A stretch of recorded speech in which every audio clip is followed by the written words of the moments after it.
Out, I make a kokoshnik crown inspired by Anastasia. So if you want to make a crown like this, keep on watching. Now we want to make a mock-up first. So take 2 pieces of paper and fold it in half like this. This is just to measure that it fits your head properly before making the full thing.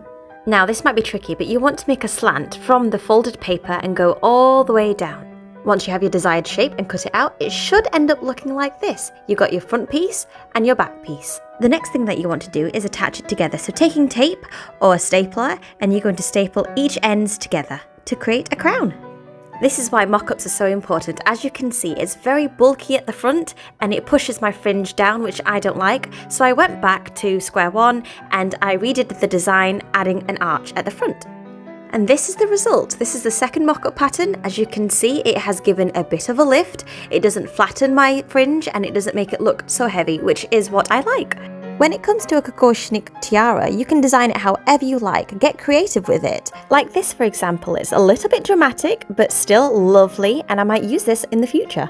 Now that you got your desired pattern, it's time to make the real thing. I'm using a plastic sheet for this. You don't have to use plastic sheets, you can use warbler or card, and you place your pattern piece flat on top of the sheet. It might help if you take the ends before you cut it, just so it doesn't move around. So this is what it looks like in 3D, so try it out and see if it fits your head and go back if you need to readjust it. Now it's time to pick out your fabric. I chose a nice yellow velvet. It's stretchy, so I can pull it tightly around the crown and give it a nice tight snug look. But obviously you guys can use whatever fabric that you like. Now it's time to use your pattern piece and cut it out on the fabric and then sew it onto your crown. If you prefer to glue it, you can do that, but I use an invisible ladder stitch because it's a lot more secure than glue and you can't see the stitch once it's finished.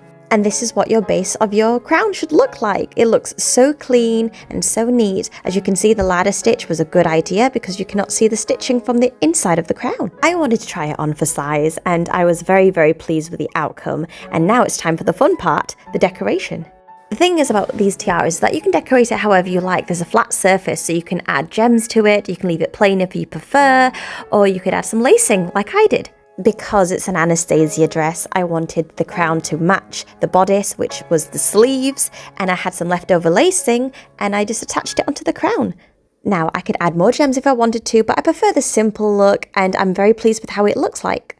The traditional kokoshnik Russian headdress could be designed in many different ways. Some of them look like flowers, others look like domes, and depending on your status, you can add very expensive jewels like this one.